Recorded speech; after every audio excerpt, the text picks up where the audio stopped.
সন্তান একটি হলে দুটি নয়, দুটির বেশি আর নয়। এই কথাটা যেন রাজ্জাক ভাই বিশ্বাস করতে রাজি নয়। এই যে এখানে দেখতে পাচ্ছেন প্রায় 6টা বাচ্চা, এই 6টা বাচ্চাই কিন্তু রাজ্জাক ভাই। উনি পার্বতীপুর রেল স্টেশনে থাকে, ওনার থাকার কোনো বাড়িঘরও নাই। তো রাজ্জাক ভাই, আসসালামু আলাইকুম। আপনার একটু নাম ঠিকানাটা যদি বলতেন, পুরো নাম ঠিকানাটা কি? নাম ঠিকানা 7 নম্বর বুকনেসপুর। আপনার নাম কি? রাজ্জাক। রাজ্জাক। আপনার বাবার নাম কি? রাজিস। আজিজ। আপনার মায়ের নাম? আকলিমা। আকলিমা। আপনার গ্রামের নাম কি? মৌয়া গাছ, ঝাড়খণ্ড মৌয়া গাছ। থানা? থানা বদগজ। থানা বদরগঞ্জ, জেলা? জেলা রংপুর। জেলা রংপুর।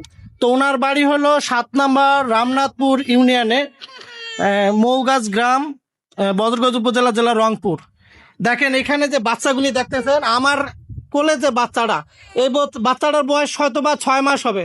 একটু কাছের থেকে জুম করে যদি দেখাও, এরা দুজন কি জমজ? এই দুটো কি জমজ না সিঙ্গেল?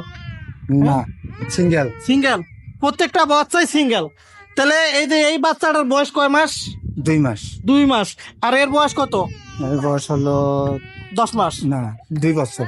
2 বছর তো হবে না, ঠিক আছে। এই বাচ্চাটার বয়স হয়তো বা 1 বছর হবে। 1 বছর পরেই এই বাচ্চাটা হয়েছে। এই বাচ্চাটার বয়স হলো 2 মাস।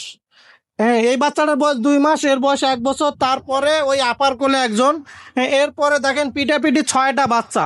এই 6টা বাচ্চা নিয়ে উনি মানবেতর জীবনযাপন করতেছে পার্বতীপুর রেল জংশনে। উনি দেখেন এতগুলি পরিবার নিয়ে খোলা আকাশের নিচে কিন্তু বাস করতেছে। আমরা যে জায়গাটা আছি, উনি এই যে পাশেই খোলা আকাশের নিচে রান্না করতেছিল। তো উনি রান্না করতেছিল মুরগির চামড়া, মুরগির ঠ্যাং, সাথে একটা পুঁটি মাছও দেওয়া আছে। মানে মাছ মাংস সব এক জায়গায় রান্না করতেছে। এতগুলি বাচ্চা নিয়ে একটা মানুষ দেখেন খোলা আকাশের নিচে মানবেতর জীবন যাপন করতেছে। আমি এই ভিডিওর মাধ্যমে বদরগঞ্জ উপজেলা প্রশাসনের দৃষ্টি আকর্ষণ করতেছি। স্যার, আপনি এই মানুষটার সদয় দৃষ্টি আকর্ষণ করবেন। এই মানুষটিকে একটা অন্তত যে গুচ্ছু গ্রামে সরকারের যে বরাদ্দকৃত যে বাড়িগুলি রয়েছে, সেখানে একটা ঘরের ব্যবস্থা করে দিবেন।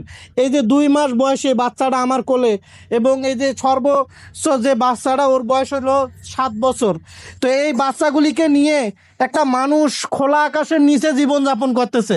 হ্যাঁ, তো আসলে কতটা মানবেতর হলে, হ্যাঁ, মানে কতটা কষ্টে থাকলে মানুষ খোলা আকাশের নিচে চলে আসে, রেল স্টেশনে চলে আসে।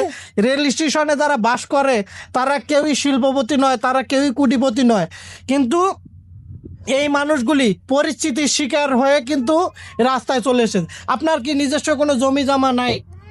না। আপনার ইনকাম সোর্স কি? এই বাচ্চাগুলির মুখে কিভাবে খাবার তুলে দেন? ভিক্ষা করিয়া বাচ্চাগুলোকে মানুষ করি। ভিক্ষা করে মানুষ করে দেন। আপনার ওয়াইফও তো দেখলাম যে একটু পাগলের মতো। হ্যাঁ, হ্যাঁ, ও একটু সামান্য মাথার ব্রেন একটু সমস্যা। ওই যে ওই আপা যে আছে, উনি ওনার ওয়াইফ, ওনারও কিন্তু একটু মানসিক সমস্যা আছে। হ্যাঁ, কারণ একটা মানুষ যদি সুস্থ স্বাভাবিক থাকতো তাহলে এই এতগুলি বাচ্চা কিন্তু তারা নিত না। হ্যাঁ, যাই হোক, পরিস্থিতির শিকার যেভাবে হোক এই মানুষগুলিকে ভিক্ষা করে, হ্যাঁ, তার বাবা খাওয়াচ্ছে। আসলে এই 6জন বাচ্চা এবং ওরা 2জন, 8 জনের পরিবার। এই 8 জন মানুষ, এই 8 জন মানুষের মুখে খাবার তুলে দিতে কিন্তু রাজ্জাক ভাইয়ের খুবই কষ্ট হয়।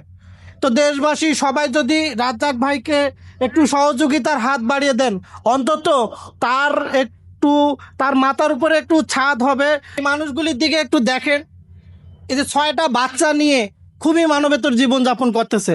আপনাদের যদি একটু মায়া লাগে যে এই মানুষগুলি খোলা আকাশের নিচে বাস করে, এই যে 6টা বাচ্চা নিয়ে এই 8 জন মানুষের সংসার, তাদেরকে যদি একটু সরকার থেকে একটা আশ্রয় কেন্দ্রে ঘরের ব্যবস্থা করে দেওয়া হয়, তারা কিন্তু অন্তত এই বৃষ্টি বাদলের দিন ভালো থাকবে। এই খোলা আকাশের নিচে এখন বর্তমান কিন্তু রোদ, বৃষ্টি, ঝড়, এই ঝড় বৃষ্টির মধ্যে এই মানুষগুলি, এই বাচ্চাগুলি যদি ভিজে তাহলে কিন্তু অসুস্থ হয়ে কিন্তু মারা যেতে পারে। তা আমরা সমাজে যারা দায়িত্ববান মানুষ আছি, তারা কিন্তু আমাদের চোখের সামনে এই মানুষগুলিকে ঝরে পড়ে দিতে পারি না। হ্যাঁ, বাংলাদেশে অনেক কন্টেন্ট ক্রিয়েটার আছে, তাদের প্রতিও আমার রিকোয়েস্ট, আপনারা আমাদের বদরগঞ্জে আসুন, এই মানুষগুলির পাশে দাঁড়ান, অন্তত তাদের একটা ঘরের ব্যবস্থা করে দেন।